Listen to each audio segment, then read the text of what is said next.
Bismillahirrahmanirrahim. Assalamualaikum dear students. Let's start our today's lecture. Lecture number 2, Relationship of Biology with Other Sciences. ठीक है, आज के lecture में बेटे हम देखेंगे कि बायोलॉजी का अदर साइंसेस के साथ क्या रिलेशनशिप है. ठीक है, biology is closely linked with other natural sciences such as chemistry, physics and earth science. ठीक है बेटे, अब बायोलॉजी जो है ना उसका अदर साइंसेस के साथ भी है एक क्लोज रिलेशनशिप है. ठीक है, अब इसके अंदर हम ये देखेंगे कि किस तरह जो है वो बायोलॉजी अदर साइंसेस के साथ रिलेटेड है. ठीक है, और फिर ये कनेक्शन हमारी किस चीज में हेल्प आउट करते हैं, लाइफ प्रोसेसेस को समझने में, इन्वायरमेंटल इंटरेक्शन को समझने में और कॉम्प्लेक्सिटी ऑफ लिविंग ऑर्गेनिज्म. ठीक है, इन सब चीजों को समझने में हमारी हेल्प करेंगे. ठीक है, अब सबसे पहले हम स्टार्ट करते हैं बायोकेमिस्ट्री. ठीक है, bio mean life and chemistry मतलब study of chemicals, chemical reactions. ठीक है, biochemistry is the study of structure and chemical reaction of different chemical substances present in living system. ठीक है, लिविंग सिस्टम यानी लिविंग ऑर्गेनिज्म के अंदर जो chemical present है उनकी स्ट्रक्चर और उनकी रिएक्शन के बारे में जब हम स्टडी करते हैं उसे हम कहते हैं बायोकेमिस्ट्री. ठीक है बेटे, the study of chemicals reaction of photosynthesis and respiration are example of biochemistry. ठीक है, अब एग्जाम्पल क्या है केमिकल रिएक्शन की, फॉर एग्जाम्पल फोटोसिंथेसिस. ठीक है, फोटोसिंथेसिस क्या प्रोसेस है, ऐसा प्रोसेस जिसके जरिए प्लांट्स जो है वो अपना फूड प्रिपेयर करते हैं. ठीक है, in the presence of sunlight. ठीक है, ये फोटोसिंथेसिस की छोटी सी इक्वेशन भी है. ठीक है, कार्बन डाइऑक्साइड एंड वाटर जब कंबाइन होते हैं in the presence of sunlight तो आपके पास क्या बनता है, ग्लूकोज प्लस ऑक्सीजन.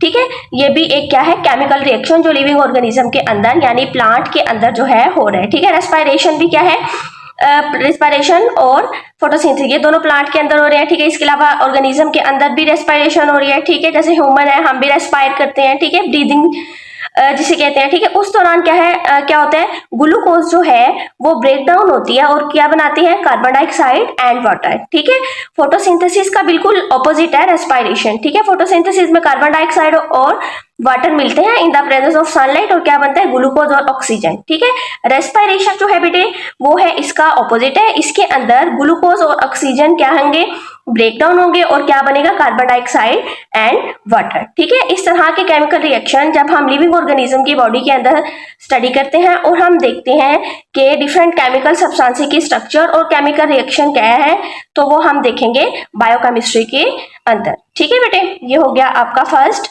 बायोकेमिस्ट्री. ठीक है, सेकेंड वन इज बायोफिजिक्स. ठीक है, it deals with the study of the principle of physics which apply to the biological processes. इसके अंदर बेटे हम क्या पढ़ेंगे, इसके अंदर हम पढ़ेंगे कि किस तरह हम फिजिक्स के जो प्रिंसिपल्स हैं वो हम बायोलॉजिकल प्रोसेस पे अप्लाई करते हैं. ठीक है, फॉर एग्जांपल मूवमेंट आपकी बॉडी के अंदर होती है. ठीक है, इसके अलावा रेस्पिरेशन. ठीक है, इन दोनों पे हम क्या अप्लाई करेंगे, principle of physics. For example movement आपकी बॉडी में हो रही है उसके ऊपर कौन सा रूल अप्लाई हो सकता है, फिजिक्स का रूल ऑफ लीवर. इसके अलावा रेस्पिरेशन भी प्रेशर डिफरेंस की वजह से होती है. ठीक है, तो नेक्स्ट है हमारे पास फॉर एग्जांपल इन बायोफिजिक्स वो study the rule of lever and motion for understanding the function of muscle, bone and joint. ठीक है, एग्जाम्पल क्या है आपके पास बायोफिजिक्स की कि आप फंक्शन समझने के लिए मसल्स का, बोन्स का और जॉइंट्स का ठीक है क्या स्टडी करते हो, rule of lever and motion. ठीक है, एक सिंपल सी एग्जांपल है आपके पास लीवर की. ये आपके पास बेटे एक लीवर है. ठीक है, लीवर के अंदर क्या होता है, एक फल्क्रम होता है जिसे आप पाइवट पॉइंट कहते हो. ठीक है, और इसके अलावा एफर्ट और लोड. ठीक है, एफर्ट आप लगाते हो और लोड आप क्या कर लेते हो, उठा लेते हो. ठीक है, अब फॉर एग्जाम्पल बायोलॉजी के अंदर मतलब लिविंग ऑर्गेनिज्म के अंदर हमने रूल ऑफ लीवर कैसे अप्लाई करना है. फॉर एग्जाम्पल लीवर आपकी बॉडी के अंदर है बोन्स. ठीक है, फल्क्रम क्या है, जॉइंट, और एफर्ट कहां पे लगाते हैं, मसल्स पे. तो आप क्या कर लेते हो, लोड जो है वो उठा लेते हो. फॉर एग्जांपल बेटे ये आपकी एक बोन है. ठीक है, बोन पे जो फल्क्रम है ना वो क्या है, जॉइंट्स. ठीक है, फॉर एग्जांपल ले लो अपने एल्बो जॉइंट की. ठीक है, एल्बो जॉइंट पे आपने क्या किया, एल्बो जॉइंट आपका क्या है, फल्क्रम. ठीक है, फल्क्रम है और इसके बाद जो आपकी बॉडी के अंदर एफर्ट आप लगाते हो वो लगाते हो मसल्स पे, ठीक है। फॉर एग्जांपल ये आपका एल्बो जॉइंट है, आपने मसल के ऊपर एफर्ट लगाई और आपके हाथ के अंदर जो भी चीज जो भी लोड होगा वो आप क्या कर लोगे, उठा लोगे, ठीक है। तो इस तरह ये क्या है, ये रूल ऑफ फिजिक्स है जो हमने बायोलॉजिकल प्रोसेस के अंदर क्या कर दिया है, अप्लाई कर दी है, ठीक है बेटे। ये हम सब चीजें डील करेंगे बायोफिजिक्स के अंदर। नेक्स्ट है आपके पास कंप्यूटेशनल बायोलॉजी। कंप्यूटेशनल बायोलॉजी में बेटे आप क्या देखोगे, आप देखोगे कि मैथ और कंप्यूटर जो है ना ये दोनों कंबाइन होके किस चीज में हेल्प आउट कर रहे हैं, ठीक है। In computational biology scientist use mathematical models, ठीक है। कंप्यूटेशनल बायोलॉजी के अंदर साइंटिस्ट क्या यूज करेंगे, मैथमेटिकल मॉडल्स, ठीक है, मैथ्स के मॉडल यूज करेंगे। एल्गोरिदम, एल्गोरिदम बेटे क्या होता है, clear step to solve a problem. कोई भी प्रॉब्लम या कोई भी काम को है करने के लिए जो स्टेप्स होते हैं उन्हें आप क्या कहते हो, एल्गोरिदम, ठीक है। फॉर एग्जांपल आप चाय बनाते हो, चाय बनाने के लिए आप जो जो स्टेप करो, ठीक है, वो सब के सब क्या होंगे, वो एक एल्गोरिदम होगा, ठीक है। And computer simulation, computer simulation का क्या होंगे, मॉडल होंगे, ठीक है, to understand biological system and relationships, ठीक है। इसमें क्या आ जाता है कंप्यूटेशनल बायोलॉजी में, मैथमेटिकल मॉडल्स, एल्गोरिदम और कंप्यूटर साइमुलेशंस, ठीक है, to understand biological system and relationship, ठीक है। बायोलॉजिकल सिस्टम और रिलेशन को समझने के लिए हम ये तीनों चीजें यूज करेंगे। It involves analysing biological data such as, ये किस चीज में इन्वॉल्व होती है, किस चीज में हेल्प आउट करती है, बायोलॉजिकल डाटा को एनालाइज करने के लिए, समझने के लिए। Such as sequence of amino acid in a protein. अब प्रोटीन जो है बेटे एक मैक्रो मॉलिक्यूल है, एक बड़ा मॉलिक्यूल है जो किससे मिलके बना होता है, प्रोटीन से। प्रोटीन के छोटे छोटे जो यूनिट होते हैं उन्हें आप कहते हो अमाइनो एसिड्स, ठीक है। अमाइनो एसिड कंबाइन होते हैं in the form of chain, तो वो क्या बना देते हैं, प्रोटीन, ठीक है। तो बायोलॉजिकल डाटा कैसे एनालाइज करेंगे कंप्यूटेशनल बायोलॉजी के अंदर, कि किस तरह एक प्रोटीन के अंदर अमाइनो एसिड का सीक्वेंस क्या है, मतलब फॉर एग्जांपल 1 2 3 4 यहाँ पे कौन सा अमाइनो एसिड प्रेजेंट है, उससे आगे कौन सा अमाइनो एसिड प्रेजेंट है, ठीक है। तो सीक्वेंस हम कहाँ देखेंगे, कंप्यूटेशनल बायोलॉजी के अंदर, ठीक है बेटे। हमारे पास बेटे biogeography, it deals with the study of distribution of living organism in different geographical region of the world, ठीक है।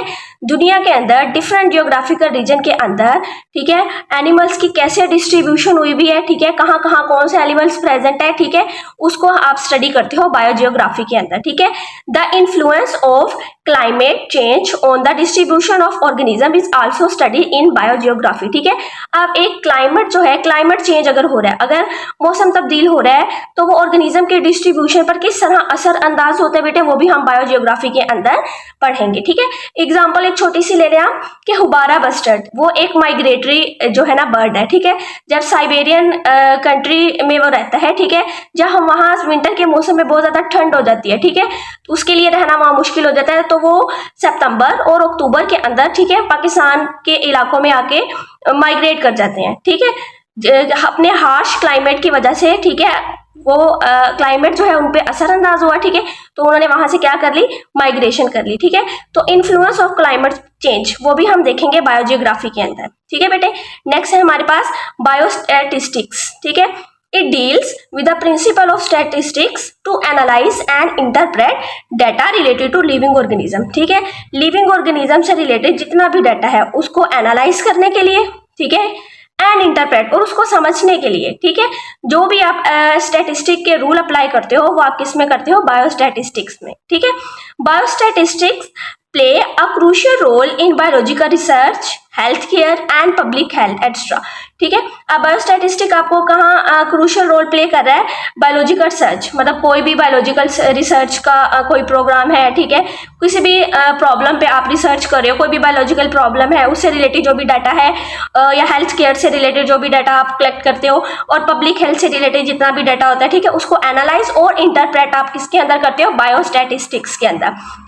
नेक्स्ट हमारे पास बेटे biotechnology, it deals with the use of living organism और their component to develop beneficial product और process for various fields including health care, agriculture and environmental management. Biotechnology के अंदर बेटे हम क्या करेंगे, हम लिविंग ऑर्गेनिज्म को यूज करेंगे, क्या उनके कंपोनेंट या उनके पार्ट्स यूज करेंगे, क्या बनाने के लिए, बेनिफिशियल प्रोडक्ट्स बनाने के लिए, ठीक है, मुफीद प्रोडक्ट बनाने के लिए, ठीक है। किस फील्ड के अंदर, हेल्थ केयर, मतलब डिफरेंट मेडिसिन ठीक है, और एग्रीकल्चर के फील्ड में डिफरेंट क्रॉप्स की प्रोडक्शन के लिए, ठीक है, यूजफुल जो होंगे ऑर्गेनिज्म वो हम यूज करेंगे, ठीक है। एंड इन्वायरमेंटल मैनेजमेंट, ठीक है, इन्वायरमेंटल मैनेजमेंट में फॉर एग्जांपल पोल्यूशन को रोकने के लिए हम क्या करते हैं, माइक्रो ऑर्गेनिज्म को यूज करते हैं, ठीक है। ये सब चीजें आ जाती हैं बायोटेक्नोलॉजी के अंदर। बेसिकली बायोटेक्नोलॉजी के अंदर आप क्या करोगे, लिविंग ऑर्गेनिज्म को यूज करोगे for producing beneficial product for the welfare of Mankind, ठीक है बेटे। For example, biotechnologists use bacteria for the production of insulin to treat diabetic patient, ठीक है। फॉर एग्जाम्पल बायोलॉजिस्ट क्या करते हैं, बैक्टीरिया एक माइक्रो ऑर्गेनिज्म है, उसको यूज करके क्या प्रोड्यूस कर रहे हैं, इंसुलिन, ठीक है। इंसुलिन किसको ट्रीट करने के यूज हो रही है, डायबिटिक पेशेंट को, यानी शुगर पेशेंट को ट्रीट करने के लिए क्या यूज हो रही है, इंसुलिन यूज हो रही है। वो किससे हम प्रोड्यूस करवा रहे हैं, बैक्टीरिया से, ठीक है बेटे। यहां तक हो गया था हमारे पास बायोटेक्नोलॉजी। लास्ट पे है आपके पास बायो इकोनॉमिक्स, ठीक है। It deals with the study of organism from economic point of view, ठीक है। जब आप इकोनॉमिकल पॉइंट ऑफ व्यू से ऑर्गेनिज्म की स्टडी करते हो उसे आप कहते हो bio economics. In bioeconomics scientist calculate the cost and profit of biological project, ठीक है। अब फॉर एग्जांपल कोई भी बायोलॉजिस्ट है, उन्होंने कोई बायोलॉजिकल प्रोजेक्ट यूज किया है, ठीक है, उससे वो देखेंगे कि उससे हमें क्या कॉस्ट और क्या कैलकुलेट करेंगे कि उसके लिए कॉस्ट कितनी यूज हुई है, ठीक है, और उससे हमें कितना प्रॉफिट हुआ है, ठीक है। For example production of new variety of crops, ठीक है। For example new varieties crops की जो है वो प्रोड्यूस करवाई है बायोलॉजिस्ट ने, ठीक है। वो उससे देखेंगे कि हमारी इस पे कितनी कॉस्ट लगी है और इन रिटर्न हमें कितना प्रॉफिट हुआ। ये सारी चीजें वो डील करेंगे बायो इकोनॉमिक्स के अंदर, ठीक है बेटे। यहाँ तक हमारा टॉपिक 1.2 पूरा हो गया है। इंशाल्लाह नेक्स्ट लेक्चर में हम अपना नया टॉपिक शुरू करेंगे, करियर इन बायोलॉजी, ठीक है। Have a nice day and good luck.